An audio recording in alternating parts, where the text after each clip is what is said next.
อยู่ประมาณ200กว่าก้อนเนาะมือนึงเนาะก็จะได้อยู่ประมาณ200ปลายกว่าก้อนพวกนี้เขาเอิ้นว่าเด็กน้อยที่มีความกตัญญูบุญคุณทอดเทราซินเนาะมา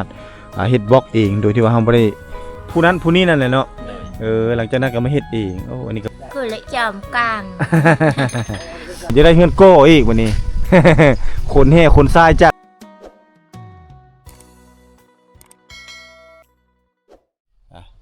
กราบทักทายสบายดีบรรยากาศยามเช้ายินดีต้อนรับเข้าสู่ช่องวิถีลาวกับบ่าวตุกคือเก่าท่านผู้ชมเนาะสำหรับคลิปวิดีโอนี้บ่าวตุกยังอยู่ที่เมืองสมุยแขวงสารวันท่านผู้ชมจุดประสงค์ของการเดินทางในบรรยากาศยามเช้าของมื้อนี้บ่าวตุกจะพาท่านผู้ชมเดินทางเข้าสู่หมู่บ้านที่อยู่ฝากเซซึ่งบ่าวตุกบ่เคยเดินทางไปจักเทื่อเนาะซึ่งมันจะมีอยู่ประมาณ2-3 บ้านผ่านเส้นทางตัวนี้เนาะก็คือบ้านอาจึงเนาะจะมี2อาจึงก็คืออาจึงน้อยและก็อาจึงใหญ่เนาะเดินทางออกจากเทศบาลเมืองนี่ก็บ่ไกลปานใดท่านผู้ชมเนาะน่าจะประมาณ3-4 กิโลเมตรได้ก็จะมาฮอดหมู่บ้านดังกล่าวซึ่งหมู่บ้านดังกล่าวนี่เป็นหมู่บ้านชนเผ่าปะโกะพี่น้องเนาะแล้วก็เป็นหมู่บ้านที่ติดกับสายน้ำตัวนี้จะเป็นสายน้ำสายน้ำตัวใดนี่เซโปนเนาะตัวนี้จะเป็นสายน้ำเซโปนท่านผู้ชมเนาะจะมีสายน้ำเซโปนอ้อมรอบลักษณะคือหมักบานเลยพี่น้องเนาะหรือว่าคือหน่วยไข่หมู่บ้านเขาเจ้าจะตั้งอยู่ข้างกลางหรือว่าอาศัยอยู่ตามร่องแม่น้ำเซโปนใช้ชีวิตอยู่ตามร่องแม่น้ำเซโปนนี่อาศัยเฮ็ด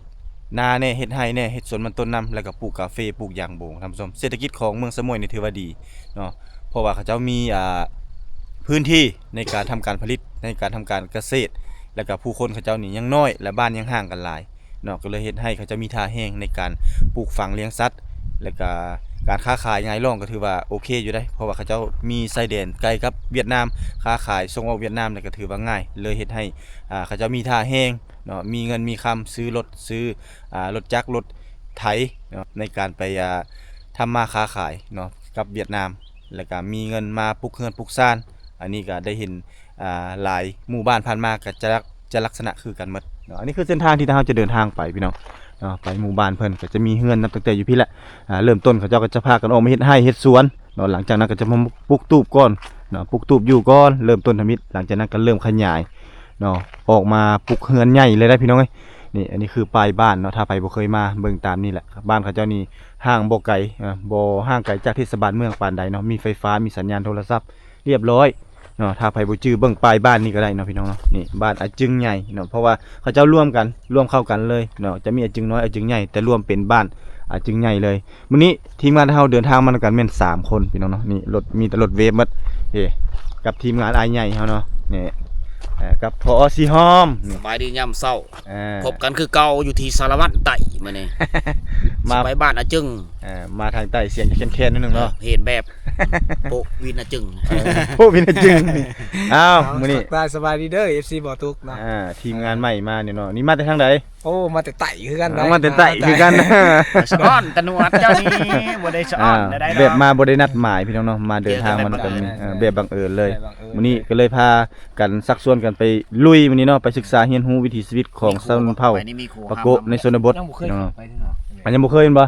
อ้าวมื้อนี้ทีมงานเฮาจะเดินทางพุ่นแหละมุ่งหน้าสู่บ้านอาจึงใหญ่พี่น้อง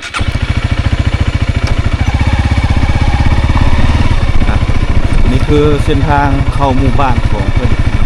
ก็จะมีหัวอยู่ทั้งสองภาคทางแล้วก็เขาจะมาตั้งเฮือนอยู่เป็นหมู่บ้านนึงอยู่ในชุมชน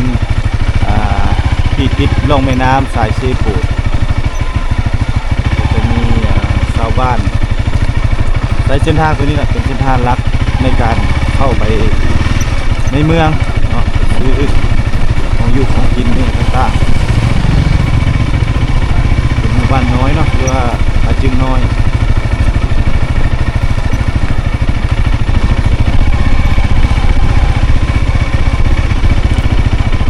เส้นทางที่เราเดินทางเข้ามาจากประตูโขงเข้ามาน่าจะประมาณลักหนึ่งเนาะก็จะพบกับหมู่บ้านเขาเจ้าบางทีก็บ่ฮอดลักพี่น้องเขาเจ้าจะปลูกเฮือนตามร่องแม่น้ำสายเซโปนนี่เนาะจะปลูกเฮือนเป็นยาวๆลงไปฮอดพุ่นเลยได้พี่น้องลงไปพุ่นจะเป็นเซอีกแล้วก็จะข้ามไปหาจึงใหญ่จะมีขัวก็คือเป็นสะพานไม้ไผ่ที่เขาเจ้าสร้างกันเองเฮือนสร้างของเขาเจ้าเขตนี่ก็จะแตกต่างนะพี่น้องนี่เริ่มมีเฮือนโก้ เนาะมีเฮือนก่อก็คือเขาเจ้าจะเอาขี้ทรายหรือว่าขนแห่ขนทรายจากนี่แหละนี่จากน้ำเลยพี่น้องนี่เขาเจ้าขนมาจากน้ำเซ่ได้นี่พี่น้องเพื่อจะมาปูมาเทพื้นอีกอย่างต่างๆ โดยที่ว่าเฮาบ่จำเป็นต้องไปซื้อจากร้านค้าหรือว่าจากโรงงานอีกอย่างต่างๆเนาะออกแบบเฮ็ดเฮือนเองเลยเขตนี้ยอมรับเลยว่าฝีไม้ลายมือในการเฮ็ดเฮือนเฮ็ดสร้างของเขาเจ้านี่ถือว่าสุดยอดพี่น้องเนาะนี่แต่ก็เขาเจ้าอยู่เฮือนหลังนี้ก่อนหลังจากนั้นก็จะเริ่มเฮ็ดเฮือนก่อเฮือนหยังพี่น้องส่วนเผ่าเขาเจ้านี่จะเป็นส่วนเผ่าที่มีความดุมั่นเนาะดุมั่นขยันเพียรเนาะคือจะดินนี่บ่ค่อยให้เป้าว่างเลยพวกปลูกอีหยังก็เป็นดินเขตนี้เนาะนี่อันนี้ปลูกหมากมังกรหมากมังกรหมากมีนี่พวกอะโวคาโดก็พวกหมากบากดกๆนึงพี่น้องเนาะนี่เขาจะปลูกถ้าคือภาคใต้นี่ได้ขายเห็นบ่เต็มเลยเนาะหมากอะโวคาโดของเขาเจ้าแล้วก็หมากมังกรก็กำลังเป็นหมากเนาะหมากดกๆเลยนี่แหละเขาเรียกว่าหมู่บ้านที่มีความอุดมสมบูรณ์ดินดำน้ำซุ่มแล้วก็มีทางนั้นจนหมากมังกรอยู่หลังห้องน้ำเลยพี่น้องมีห้องน้ำเรียบร้อยนี่แล้วก็มีระบบน้ำโยกเนาะน้ำโยกจากใต้ดินเนาะหรือว่าน้ำใต้ดินนี่เลี้ยงเป็ดเลี้ยงไก่ถือว่าบ่ธรรมดาเด้เห็นนี่เนาะมีแบ่สัตว์เลี้ยงก็มีแบ่นี่มีแบ่เขาเจ้ามีสุขอนามัยครบสุดเนาะนี่มีห้องน้ำติดกันเลย2บ่อนแสดงว่า2เฮือนมาทางนี้เฮามาเบิ่งเขาเจ้ากำลังตีบล็อกโอ้สบายดีโอ้กำลังตีบล็อกเองเลยบ่นี่เฮ็ดเองเลยเนาะอ๋อเฮ็ดบล็อกเองเลยเอาทรายนี่ขนมาแต่อันท่าพุ่นบ่โอ้นี่พี่น้องคิดเบิ่งว่าผสมปูนเองได้นี่ปูนกระสอบนึงบ่นี่กระสอบนึงนี่ได้จักก้อนบ่าว70โอ้มือนึงนี่ได้หมดประมาณจักสอบ3สอบเนาะโอ้3สอบก็ตกอยู่100ปลายกว่าก้อนพี่น้องเอ้ยโอ้บ่ธรรมดาเด้70บวก70ก็เป็น140โอ้โหสิได้อยู่ประมาณ200กว่าก้อนเนาะมือนึงเนาะมือนึง200ปลายกว่าก้อนพี่น้องในการตีเบะเนาะเบะก็จะมีอยู่2อันนี่จะมีอยู่2อันพี่น้องเนาะเด้ที่เขาเจ้าเฮ็ดนั่นนี่ทุกมื้อนี้เขาเจ้าบ่จำเป็นต้องไปซื้อบล็อกจากโรงงานอะไรเลยพี่น้องเขาเจ้าเฮ็ดเองเลย ผสมทรายเองเฮ็ดเองทุกอย่างเลยเนาะทรายนี่เฮาบ่ได้เคิงบ่ตักมาแล้วเฮ็ดเลยแม่นบ่โอ้บ่ได้เคิงบ่ได้หยังเอาเลยเนาะเจ็บเอวเลยเนาะ นี่อยากได้เฮือนก็ต้องเฮ็ดเองพี่น้องเอ้ยคันว่าไม้นี่ยังว่าได้ขึ้นภูได้ไปหาตัดยังยากอีกไปแก่อยู่เทิงภูเพื่อสิลงมาหอนเฮือนมันบ่แม่นของง่ายเด้พี่น้องเด้เนาะแต่อันนี้นี่เขาเจ้าว่าเอาแห่ทรายจากธรรมชาตินี่แล้วก็มาตีบล็อกมาเฮ็ดเองนี่เริ่มเฮ็ดแต่เช้าๆเนาะนี่อันนี้คือบล็อกที่เขาเจ้าตีเนาะอันนี้มันขึ้นกับการผสมอยากให้มันบางทีผสมจางแน่เนาะมันก็จะแตกถ้าเราผสมเข้มๆแน่มันก็จะดังแก้งๆแล้วนะพี่น้องเนาะอันนี้บล็อกนี้จะเป็นรุ่นน้อยแน่เนาะรุ่นน้อยเขาเจ้าตีนี่จะได้อยู่ประมาณกระสอบนึงนี่กระสอบนึงนี่ได้ประมาณ70ก้อนเนาะมือนึงมัดอยู่ประมาณ3สอบพุ่นน่ะก็จะได้อยู่ประมาณ200ปลายกว่าก้อนพุ่นเด้พี่น้องเอ้ยเนาะในการเฮ็ดบล็อกอันนี้คือว่าความดูความมั่นเนาะของชาวบ้านหรือว่าความทะเยอทะยานในการจะได้เฮือนโกจะได้เฮือนงามเนาะจากเด็กน้อยในชนบทที่ว่ามีความรู้ความสามารถเนาะมีเหือมีแฮงแล้วก็สามารถเฮ็ดนี่ตัวนี้ได้นี่ขี้ทรายนี่ก็เฮาไปซื้อเอาบางทีก็ไปขนขึ้นมาเนาะบางทีขนสิโลอีหยังต่างๆเนี่ยก็ขนมาแล้วก็มาเฮ็ดบล็อกดังที่ได้เห็นนํกันนั่นแหละท่านผู้ชมนี่เห็นนี่มีเฮือนก่อหมดผู้ท่านนั้นก็บล็อกคือกัน โอ้คักเด้อพี่น้อง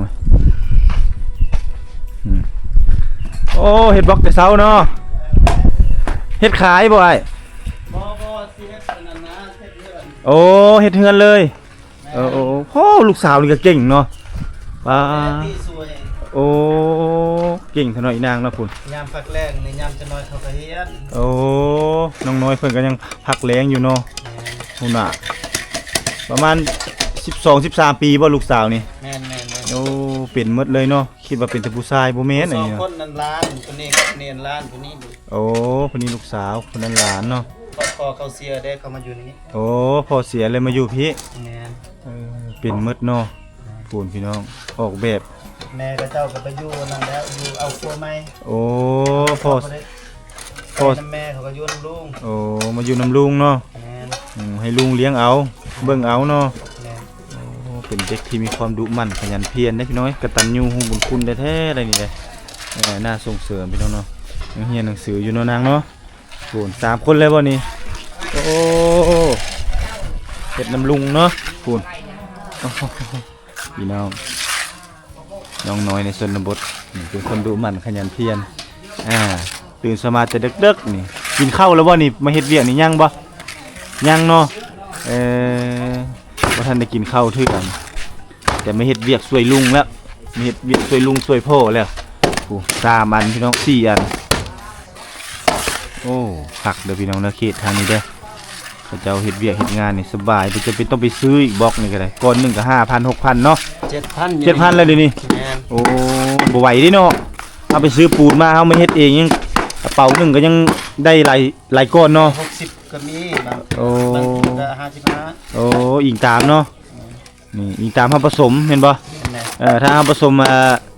จางก็ได้หลายผสมหนาก็ผสมเข้มก็ได้น้อยเนาะนี่พี่น้องเพิ่นกำลังอายเพิ่นกำลังสิเฮ็ดเฮือนต่อเติมเฮือนซานเนาะเฮ็ดเองและแห่ทรายเนี่ยคนมาแต่เซ่บ่หรือเฮาซื้อเอา คนเอา โอ้คนเอาเองเนาะ พอคนซื้อเรือจากบ้านกับเจ้ามีรถซิ่งเด้ โอ้ เติมน้ำมันให้กับเจ้า เฮาไปตักเอาเนาะ ตักเอา ไปตักใส่เป่าแล้วก็คนใส่รถซิงค์ขอความช่วยเหลือเอาใส่รถซิงค์น่ะขึ้นมา แม่นแม่น โอ้นี่พี่น้องอันนี้เขาเอิ้นว่าภูมิปัญญาของชาวบ้านหรือว่าความดุความมั่นขนาดผู้หญิงพี่น้องเอ้ยปกตินี่ผู้ชายเฮ็ดเวียกก่อสร้างเขาจังซี่แต่ลูกหลาน ทรายมันบ่มีครอบครัว บ่มีเห็นบ่ ทรายแม่น โอ้มีแต่ผู้หญิงเนาะเอาหญิงเฮ็ดทรายเลย เอาผู้หญิงเป็นผู้ชายเลยเนาะ ซุมื้อนี้ผู้หญิงผู้ใดก็ได้เพียงแต่ให้เขาเฮ็ดได้ อืม แต่เขาดูมันก็ได้ ตอนนี้แต่เขาดุเขามั่นเนาะ คุณเด้เขาตี2ทิศได้พันปลายเลย โอ้2 ทิศได้พันปลายก้อน อืม ปลาตะผู้พี่น้องผู้เดี๋ยวจะพาท่านผู้ชมไปเบิ่ง 2,000ได้นี่ยัง4,000ก็ได้ 2,000 อ๋อตัวทั้งหมดนี่ต้นหนึงบ่เอามานี่ 2ต้น 2 ต้นโอ้2 ต้นพี่น้องนั้นได้พันปลายแล้วก็เก่งเนาะอีนางเนาะถ้าเจ้า3 คนเนาะโอ้อาสิมาขอเฮียนำเด้อเอาความรู้นำเด้อเอาความรู้นำจุเจ้า เพื่อสิไปเฮ็ดคือกันได้ก็ได้เก่งแท้ๆพี่น้องเอ้ยเด็กน้อยในชนบทนี่ฮู้จักเฮ็ดเวียกเฮ็ดงานแหละนี่ไปตักเอาทรายขึ้นมาแล้วก็มาเฮ็ดเองเนาะก่อนหนึ่ง7,000 กีบพี่น้องเนาะแต่นี่ตีเองเฮ็ดเองเด้นี่นะโอ้สุดยอดความเก่งแล้วสำนี้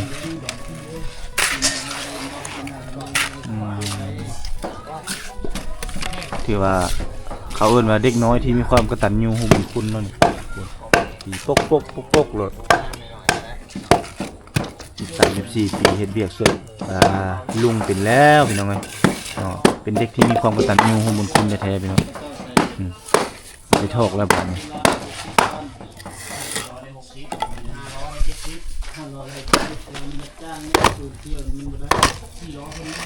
เก่งน้อยนางเนาะเจ้าเนาะ ยอตึ้งเราจะเห็ดเนาะโอ้พี่น้องท่านบ่แข็งแห้งแท้ๆนี่เฮ็ดเวียกอันนี้บ่ได้ได้โอ้เจ้าบ่ได้ใส่โซ่มือเลยนะนางเนาะย่านแต่ปูนแล้วกัดมือแล้วก็ไปล้างมันบ่ย่านแต่มือบางแล้วปูนกัดมือใส่โซ่มือนี่เด้อ สุกมือยังบ่มีเงินซื้อสุกมือก็บ่มี บ่ได้ใช้เลยเนาะ แม่ รุ่นนี้บ่ได้ใส่โซ่มือเลย เคยเฮ็ดอยู่ปี2015โอ้เจ็บแอวมาเจ็บแอวเฮา เจ็บแอวกลมๆมืออยู่กับมันเหมือนมือ มันเจ็บหมองที่ว่าเฮาผสมก่อนเฮาผสมถ้าว่าดินทรายมันเปียกมันก็หนักเติบถ้าดินทรายบ่เปียกนี่แค่แน่ เนาะเบิ่งนี่นะเพิ่นสิเข้าอยู่ไสบัดนี้บ่ไปไกลแท้พุ่นบ่โอ้ไปเอาแต่พุ่นมาเลยเนาะนี่เอามาเบิ่งเด้อพี่น้องมาเบิ่งบนน้องสาวเพิ่นโอ้อันนี้เป็นบนวางบล็อกเนาะมีนางเพิ่นเริ่มแกะแล้วโอ้ โอ้มาแล้วก็พลิกทางนี้ขึ้นเนาะทอดนี่ทอดเทอละชิ้นเนาะโอ้แกะเจ้าเฮ็ดดนแล้วบ่อันนี้เฮ็ดดนละถือว่ามีความสนิทสำนานแล้วเนาะนางเนาะอันนี้เขาเอิ้นว่าควรเอาเป็นแบบอย่างพี่น้องจักปีเลยนางเจ้าโอ้12 ปีโอ้พ่อเสียแต่ยังน้อยวะโอ้แล้วก็เลยแม่ไปเอาผัวใหม่ก็เลยได้มาอยู่นำมันลุงโอ้สู้ๆเด้อนางเด้อเป็นคนที่มีความกตัญญูบุญคุณนะพี่น้องเอ้ยเพิ่นก็มีปมด้อยแล้วก็ได้มาอาศัยอยู่น้ำลุงพี่น้องเนาะน้ำลุงน้ำป้า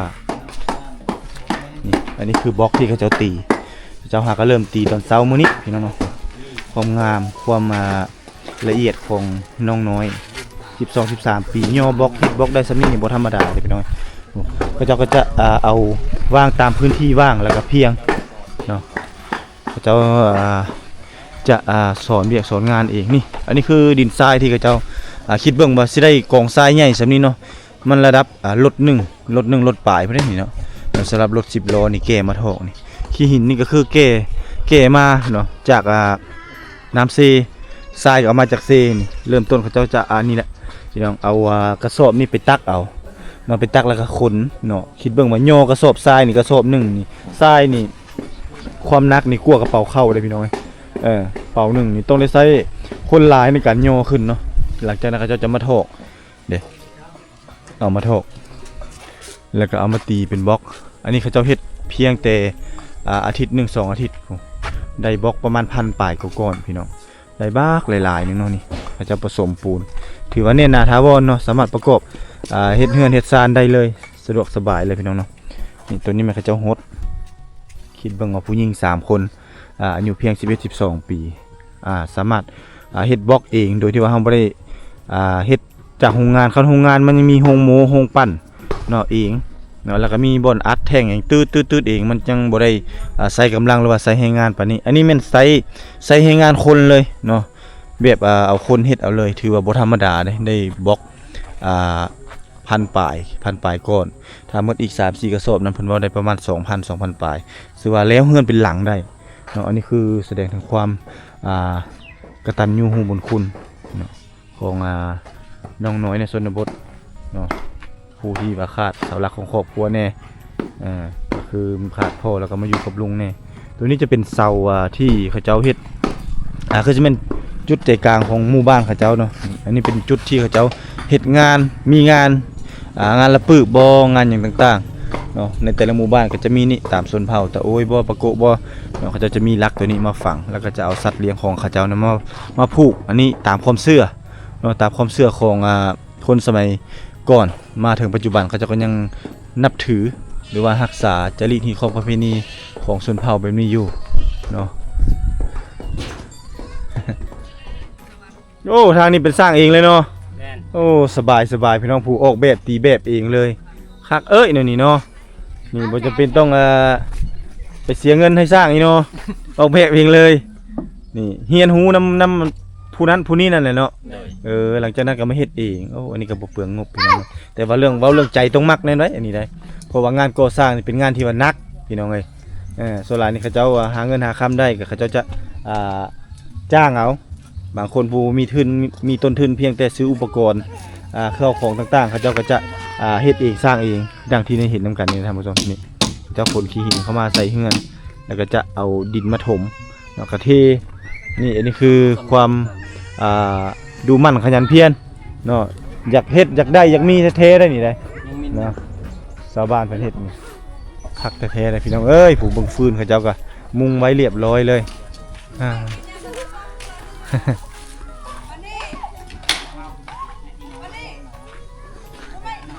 อ้าว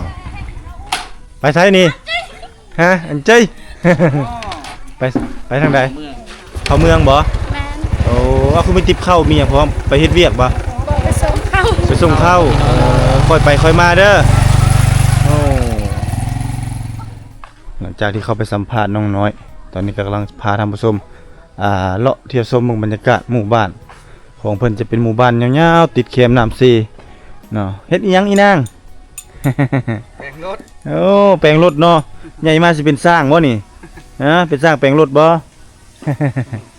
แปลงรถช่วยพ่อบ่ บ้านชวนโอ้แรงบอกบ่นี่สูบกอกเนาะผู้เฒ่านี่ต้องได้สูบกอกอันนี้เนาะปอกเลยเนาะ นี่กอกแล้วเพิ่นแถมนี่จะเป็นจังซี่ได้พี่น้องจะใช้เป็นเหล็กประกอบกับอันไม้เนาะแล้วก็มีอันนั้นยาวๆออกมาแล้วก็สูบนี่เบิ่งไม่เท่าเพิ่นสูบนี่เนาะแล้วก็มียาใส่ในนั้นเนาะยาสูบกำลังเฮ็ดอีหยังนี่ต้มน้ำแกะต้มหน่อไม้บ่ คือเลยจอมกลาง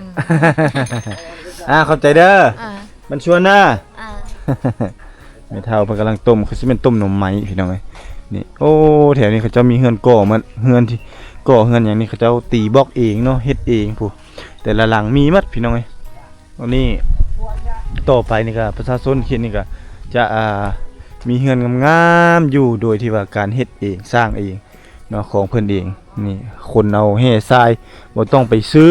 เนาะบ่ต้องไปหาเงินไปซื้อแล้วก็มาตีมาหยังอีกเนาะเฮาไปคนเอาเองเลยเนาะตามกำลังของเฮาในแต่ละมื้อแต่ละวันแล้วก็เอาขึ้นมาตีมาเฮ็ดนี่พี่น้องอันนี้คือ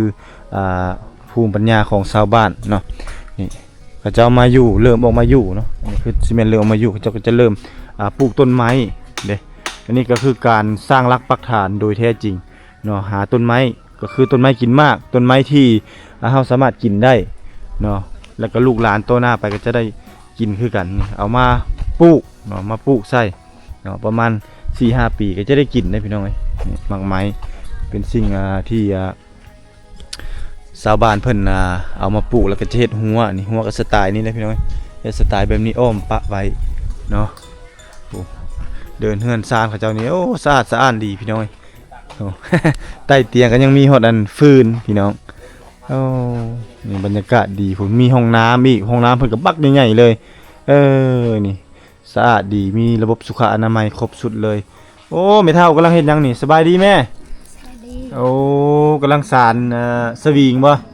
โอ้ภาษาเจ้าเอิ้นอีหยังอันนี้สวิงนี่ อนาค โอ้เนาะบ่แม่นอะหนวกเนาะอะนอก อนุอันตัวให้นะ อะหนวกตัวอื่นเนาะโอ้คนละแนวอันนี้อะนอก อนาค นี่ภาษาปะโกเอิ้นว่าอะนอกอันนี้พี่น้องเอ้ยอันนี้เฮ็ดแล้วนี่ก็เอาไปหาซ่อนปูซ่อนปลาเนาะเฮ็ดขายบ่หรือว่าเฮ็ดไซส์เอง ขายก็ได้ใช้ก็ได้ โอ้ขายก็ได้เนาะใส่เองก็ได้คันมีคนซื้อก็ขาย ขาย โอ้อันนี้นี่เฮาเฮ็ดสำเร็จรูปเรียบร้อยเลยนี่คันขายนี่ด่างหนึงเท่าไหร่นี่ 200,000 โอ้200,000กีบเนาะ แม่น โอ้นี่เพิ่นขายราคาประมาณ200,000กีบก็พอซื้อได้พี่น้องไอ้ผู้เพื่อเพิ่นสิสานได้นี่บ่เป็นธรรมดาเนาะต้องได้ใช้ความเพียรเนาะแล้วก็สายตาที่แน่วแน่ อาทิตย์เสียอาทิตย์ จังแล้วอันหนึงนี่เนาะป้า3-4 อาทิตย์จังได้200,000กีบพี่น้องเอ้ยมาซื้อในเพิ่นบ่ต้องโตเด้อคันเป็นตาให้แล้วต้องเพิ่มให้เพิ่นพร้อมเพราะว่าเพิ่นสานนี่ฝีมือหัตถกรรมตำหูปของแท้เลยพี่น้องเอ้ยอันนี้เฮาซื้ออันเสือกจากตลาดเลยบ่มาทักนี่เอาบางหมู่บ้านปาดเอาเป่าซอยเอาเป่าเข้าเฮานะแล้วก็มาพันแล้วก็มาเฮ็ดเคยเฮ็ดบ่ทางนั้น เคยบ่ บ่เคยเนาะโอ้ตัวนี้ทางนี้ละเอาเสือกนี่เลยไปหาซื้อหันเวียดเลยโอ้นี่ๆเสือกน้อยๆนี่อันนี้จักก้อนี่จังได้อันนี้อันนึง จัก บ่ฮู้เลยน่ะคิดว่าแม่ฮู้ว่าซื้ออันนี้มาก้อนึงแล้วพอดีได้อันนี้อันนึงสินะ งา3-4กอ โอ้ประมาณ 3-4ก้อเนาะก้อนึงเท่าไดบัดนี้ จำได้นะน้อยเปล โอ้ 10,000 เนาะหมดประมาณ 40,000 ได้อันนี้อันนึงเนาะขายอันนี้ 200,000สิได้อยู่ประมาณ160,000บัดนี้มานั่งเฮ็ดอันนี้นี่ประมาณ2อาทิตย์พี่น้องจังแล้วโอ้โหบ่ธรรมดาเด้อพี่น้องเอ้ยคันบ่ตั้งใจอีหลีนี่บ่ได้ คนกูเคยใน2มื้อแล้ว อ๋อ2มื้อแล้วบ่โอ้ย2มื้อเขาก็ยอมแล้วแบบนี้ ถือว่าบ่ธรรมดาได้มานั่งมานั่งอยู่บนเก้านี่เนาะอันนี้กำลังเฮียน โอ้นี่แม่เพิ่นกำลังเรียนเนาะนี่ตัวนี้ก็ยังบ่ทันสำเร็จตัวนี้เนาะเพิ่นเฮ็ดมักสีแดงบ่สีหยังเนาะอิงตามนี่พี่น้องเอ้ยเฮาสลับสีใส่อยู่ในนี้นี่เรียนเฮ็ดเรียบร้อยขอบใจได้ไหมเด้อไปกันเด้อ โอ้บ้านนี่ติดเคมซีไปนี่เลยเนาะพ่อเนาะ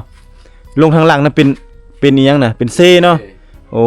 ตัวนี้เป็นสวนมันปลูกมันต้นพี่น้องเอ้ยเขียนนี่ขอบใจหลายๆนี่บ้านเขาเจ้านี่จะยาวๆไปจังซี่เนาะปลูกยาวๆลงไปจังซี่เลยนะออกมาอยู่นำกันเป็นกลุ่มเป็นก้อนมีเฮือนก่อเฮือนแป้นเนาะนี่บางคนก็ออกมาอยู่เฮือนแป้นก่อนหลังจากนั้นก็เริ่มนี่ขยายพี่น้องเขาเจ้าเห็นผู้หนึงเฮ็ดเนาะเป็นการกระตุกสุกยูเนาะให้ตื่นโตแล้วก็มีความดูมั่นขยันเพียรเห็นผู้หนึงได้เขาเจ้าก็อยากได้นํเนาะใครเห็นผู้หนึงได้แล้วบ่เฮ็ดนี่ก็บ่เป็นเนาะโอ้แถวนี้สิได้เฮือนก่อมาเลยเนาะโดยสบายดีเฮ็ดเองหมดเลยเนาะนี่เนาะก็บล็อกนี่ก็ตีเองเลยเก่งหลายพี่น้องขี้ซ่านี่ก็คนมาเองแม่นบ่โอ้นี่พี่น้องเห็นผู้หนึงเฮ็ดแล้วก็เฮ็ดนำกันหมดเลยเนาะมีจังหลังคาเพราะอันนี้อันบ้านนี่บ้านอันนี้บ้านอันจึงยังอันนี้อาจึง เขาก็ประจึงใหญ่ เขาก็บ่จึงใหญ่แต่ตัวนี้นี่อยู่ฝากเซเนาะ แม่น โอ้อยู่ฝากเซเบื้องนี้ เออ และอาจึงใหญ่แล้วอยู่ฝากเซฝากนั้น มัน โอ้ตัวนั้นจะเป็นบ้านใหญ่เลย บ้านใหญ่ โอ้ อันนี้ก็บ้านน้อย มีจังหลังคาบ้านนี่ นี่บ่ประมาณ18 ประมาณ18หลังคาเนาะ แม่น โอ้ถ้ามิดนี่ออกมาทางให้บ่ถ้ามิดนี่มาอยู่พี่ ทางให้ โอ้มาทางให้ แม่น มาครอบครัว1 2ครอบครัวก่อน หลังจากนั้นก็เริ่มขยายออกมาแล้วก็กลายเป็นเฮือนเลย แม่น แล้วก็จับจองดินอยู่พี่ แม่น แล้วเฮ็ดเฮือนเฮ็ดซ่านอยู่พี่เลยเนาะ แม่น นี่ก็เลยกลายเป็นบ้านอาจึงที่จริงก็เป็นคนบ้านอาจึงใหญ่คือกันเนาะแล้วก็ย้ายออกมาเฮ็ดให้เฮ็ดสวนเฮ็ดห้วยเฮ็ดสวน ก็ย้ายใจบ้านลุ่มก็ไปไหม้แล้วก็ย้ายมาพี่เลย บ้านลุ่มนะไฟไหม้ ไฟไหม้หมดแหละ ไฟไหม้แล้วพากันยกย้าย ยกย้ายเฮายกย้ายเอง โอ้ แม่นของรัฐ โดยแล้วก็เลยพากันมาอยู่พี่ แม่น โอ้เกิดไฟพิบัติไฟไหม้พี่น้องเอ้ยไฟไหม้เฮือนไหม้ซานอยู่ลุ่มพุ่น บ้านเก่า โอ้บ้านเก่าเนาะก็เลยเกิดความเขาเจ้าความเชื่อถือคันว่าไฟไหม้บ้านแล้วต้องได้ย้ายบ้าน แม่น บ่อยู่บนเก่าได้เพราะว่ามันมีเหตุมีร่างแล้วเนาะพ่อเนาะ แม่น เถอะ น้ำก็ท่วมอยู่หั่น โอ้น้ำท่วมอีก แม่น เขตนี้นี่เขาเจ้าอาชีพเขาเจ้านี่ประกอบอาชีพหยังพอในการทำมาค้าขาย แต่ละมื้อแต่ละวันนี่ บ่จะละมือเลยบ่ โดย ก็ไม่แต่เฮ็ดไทย เฮ็ดให้เนาะ แม่น เฮ็ดให้ปลูกข้าวบ่ พวกเขา ปลูกมันนำบ่ แม่น โอ้ยางพาราเด้เฮ็ดบ่ แม่นบ่ได้เฮ็ด บ่ได้เฮ็ดเนาะ แม่น มีแต่ยางโบง อย่างบง โอ้อย่าง กาแฟนี่ โอ้กาแฟเนาะ เออ โอ้ส่วนหลายนี่ค้าขายนี่ส่งออกเวียดแมันบ่ เออ โอ้นี่ส่งออก เรา เวียด เฮาบ่ได้บ่ บ่ได้ซื้อ ส่วนหลายมีแต่ส่งออกเวียดเลยเนาะ แม่น แพงอยู่บ่กาแฟทางนี้ บ่ได้แพงแม่8,000 8,000กีบเนาะ ต่อโล ต่อโลแห้งบ่หรือว่าดิบ แพง โอ้ขายแห้งกิโลหนึ่ง8,000กีบ อืม เป็นกาแฟแต่ว่ากาแฟเนี่ยมันจะมีอยู่ 2-3 ชนิด ถ้าจะปลูก เออ ปลูกมาทุกอย่างเลยบ่หรือว่าปลูกตามชนิด2ชนิด พวกก็ละชนิด ปลูกชนิดเดียว อืม โอ้ขึ้นคือภาคใต้นี่มันจะมีฤดูกาลของมันปลูกชนิดนี้ชนิดนี้ชนิดนี้ เออ หลายๆอย่างเนาะ หลายอย่าง ขอบใจเด้อพ่อเฒ่าเด้อ จ้ะ ขอบใจหลายๆนี่พาท่านผู้ชมเลาะบรรยากาศโอ้นี่ในเฮือนหลังใหญ่หลังงามแท้นี่คักอลีพี่น้องเอ้ยต้องเฮ็ดเองเลยได้อนี่ทรายนี่ก็เป็นทรายที่เป็นเม็ดละเอียดเนาะส่วนหลายนี่เขาจะผสมปูนเค็มแล้วมันก็เลยงามคักไปแบบนี้เลยเนาะเฮือนนี่พี่น้องเป็นเฮือนงามเฮือนคักอลีเป็นเฮือนก่อเนาะเป็นเฮือนไม้สันเทิงเป็นไม้สันลุ่มนี่เป็นซีมังเนาะเป็นปูนนี่เขาเจ้าคักเฮ็ดคักอลีเนาะ รถเคนนี่จะเป็นรถเวียดนามพี่น้องเพราะว่ามันติดชายแดนเวียดนามเขาจะซื้อรถมาจากเวียดนามพากันมาเฮ็ดนี่โอ้อันนี้ซื้อดินคือจะเป็นซื้อดินเข้ามาเองเลยพี่น้องในการเฮ็ดเฮือนโอ้เฮ็ดเฮือนงามแถวบ้านนี้เนาะตัวได้เฮือนโกเฮือนงามแล้วสมัยพ่อสมัยแม่แล้วได้เฮือนมุงหญ้าใบตองคอก็ถือว่าสุดยอดแล้วเนาะพ่อเฒ่าเนาะบรรลุลูกรุ่นหลานพัฒนาไปอีกวันนี้เนาะจะได้เฮือนโกอีกวันนี้ คนแห่คนทรายจากกันเซพุ่นเลยเนาะขึ้นมาแล้วก็ตีแบบเองเฮ็ดเองเสานี่ทอกเองเลยบ่ครับเองโอ้คักอลีเนาะตัวบ่ธรรมดาได้นี่เขาเอิ้นว่าพวกนี้เนี่ยต้องเก่งเลขได้เนาะเก่งเลขได้ในการคิดไล่นี่เพื่อสิตั้งเสาให้มันซื่อนี่คันเมาเหล้าแล้วนะพ่อเฒ่าเนาะเสาก็เซแล้วเนาะ นี่มีการออกแบบนี่บ่ธรรมดาพี่น้องเอ้ยเขาเจ้าเฮ็ดเสาเฮ็ด เองเลยได้นี่ได้เนาะแต่ละเสานี่ผู้บ่มีเลยว่าสิมี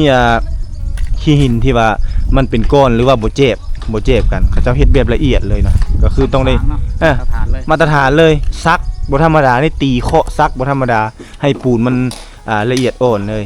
เนาะเพื่อจะได้เฮือนหลังหนึ่งนี่บ่ธรรมดาขี้ดินนี่ก็คักเนาะโอ้ค่อยว่านี่ขี้ดินเนี่ยเอาไปตีเอาลักษณะไปตีเขาเอิ้นว่าอีหยังวะดินจี้นะคือสิคักเนาะดินจี้ดินเผานี่ ดินบล็อกก็เฮ็ดเองเลยมันบอก บอกกันเฮ็ดเอง สรุปแล้วซื้อแต่ซีมัง ดินทรายแล้วลงไปเอาอยู่ห้วย เดี๋ยวชายลงไปเอาอยู่น้ำเชฟโปน น้ำซิสปูนนี่ ซื้อแต่ซีมังจบเนาะกับโอ่งดินบล็อก ดิน เท่านั้นสิ่งที่เราเฮ็ดมีได้หาไม่ได้ ดินนี่ละซื้อบ่ซื้อเขาเจ้าบ่ เชื่อ โอ้ เอา ตัวนี้ซื้อเนาะ ใหญ่เลย น้ำบ่ท่วมบ่เพาะอยู่นี่มาปลูกอยู่นี่ บ่ได้ท่วมนี่แต่ว่าเพียงอันนั้น โอ้เพียงตีนั่นแหละสมพรนั่นจังก่อมันสูงขึ้นเนาะพอมันท่วมแม่นบ่มันท่วมประมาณนั้นพี่น้องเนาะ แล้วก็ฮอดพีกตอนภัยพิบัติ2009 โดนเทื่อไว้ง่ายซะเนาะ แม่น ประมาณ20-30 ปีมีเทื่อนึงอันนี้ทางลงเซแม่นบ่นี่ข้ามไป ทางลงเชเลยครับไปบ้านใหญ่อยู่ โอ้เป็นบ้านอาจึงใหญ่บ่ อ่า โอ้อาจึงใหญ่นี่มีจักหลังคาไปข้ามไปพุ่น ลายราคา 200 200ผู้โอ้เห็นได้สิเลาะทั่วแบบนี้ เป็นชุมชนใหญ่เนาะอยู่พุ่นเนาะ แม่น แม่น เขาเจ้า เฮาก็ขึ้นกับมันจึงใหญ่คือกันแต่ว่าเฮาคุมภาคเบื้องนี้ โอ้คุมน้อยเนาะ ผมอย ตัวนั้นคุมใหญ่บัดนี้เขาเจ้าอยู่ฝากคนหลายคือจังซั่นนี่เขาเจ้าทำมาหากินเนาะได้จังสิกลุ่มอยู่กลุ่มกินคนมันหลายคือจังซั่น ก็ทำมาหากินก็เฮ็ดชวนนี่แหละ โอ้สวนมันเนาะ สวนมัน ชวน โอ้ เฮ็ด จับจองพื้นที่ เขา ปลูกข้าวน้ำเป็นสวนมันน้ำ แล้วก็มีอันนั้นน่ะปลูกพัง เลี้ยงสัตว์ ปลูกพัง เออ ปลูกพังเลี้ยงสัตว์ ปลูกฝังเลี้ยงสัตว์ประกอบกับหาเครื่องป่าของดงคาย แม่น ตามฤดูกาลโอ้เพื่อประกอบอาชีพเข้าในครอบครัวแต่ละครอบครัวเฮือนน่ะเนาะเขาสิว่าแล้วก็เป็นการบุกบืนแต่ละครอบครัวเพื่อสิให้ได้ดังที่เห็นนี่แหละเขาจะออกมาอยู่นี่ประมาณ10ปลายหลังคาเนาะ เจ้าไปแล้วจะไปแล้ว แม่น 10ปลายหลังคาเฮือนแต่ว่าเขาเจ้ามีความแข่งขันกันเนาะแข่งขันกันในการเฮ็ดในการสร้างนี่แหละแต่ละเฮือนนี่จะเป็นเฮือนก่อเริ่มเป็นเฮือนก่อมาแล้วเริ่มออกมาอยู่ทมิตก็เป็นเฮือนตูบก่อนเนาะ แม่นแล้ว ไม่ตอกคอกลืบก่อนเนาะหลังจากนั้นก็นี่แหละพี่น้องเอ้ยซื้อมีเงินหน่อยมีเงินแล้วก็ไปซื้อปูนมาแล้วก็เทเองเฮ็ดเองจนกลายเป็นเฮือนหลังบากใหญ่ๆคือจังซี่เนาะแล้วก็เป็นสร้างเองอีกแต่ละเฮือนบ่มีไผจ้างไผแล้ว แต่ละครัวเฮือนเนาะแม่เขาเจ้าจะเฮ็ดเองเลยเนาะตีบล็อกเองผู้ตัวนี้เฮาต้องสมเชยได้ยอมรับเลยเนาะต้องยกย่องเขาเจ้าว่าคนในเขตนี้เขาเจ้ามีความดุมั่นขยันเพียรในการสร้างเฮือนแปลงซานเนาะสร้างเป็นพ่อมันง่ายก่อเป็นเฮือนนี่มันยากนะพ่อเนาะ เอาขอบใจหลายๆเด้อพ่อเด้อขอบใจหลายๆนี่ทางนี้จะเป็นสวนมันของชาวบ้านเพิ่นมาพี่น้องเนาะสวนมันกับบ้ากงามๆสมขึ้นชื่อลือนามว่าเป็นเมืองสมวยเนาะเมืองแห่งดินดำน้ำซุ่มเนาะเมืองแห่งคนขยันคนดูมั่นขยันเพียรนี่เขาเจ้าเฮ็ดหัวเฮ็ดสวนนี่ก็บ่ได้ธรรมดาเนาะคันเฮาเจ้าค่อยนี่ไปเอาน้ำมักจับมาใส่แต่เขาเจ้านี่เอาวัตถุดิบที่หาเองได้จากธรรมชาติก็คือไม้ไผ่ไม้อย่างต่างๆมาล้อมหัวแล้วก็เฮ็ดเป็นลวดเป็นลายเนาะถือว่าต้องเป็นคนที่ดุมั่นแท้ๆได้พี่น้องในการเฮ็ดการเกษตรนี่เฮ็ดหัวเฮ็ดอีหยังต่างๆจึงสามารถเฮ็ดได้เนาะสังเกตจากการเฮ็ดเทือนของเขาเจ้าก็แล้วกัน ถ้าคนมักง่ายแน่เนาะมีคนมีท่าแห้งแน่เขาเจ้าจะพากันซื้อเอาอุปกรณ์ต่างๆหรือว่าจ้างเอาคนเฮ็ดแต่อันนี้เขาเจ้าเฮ็ดเองเลยพี่น้องเนาะนี่แหละคือรูปภาพบรรยากาศที่ประตุกพาทางผู้ชมมาเที่ยวมาชมมาศึกษาเรียนรู้วิถีชีวิตของชาวบ้านอาจึงน้อยเนาะ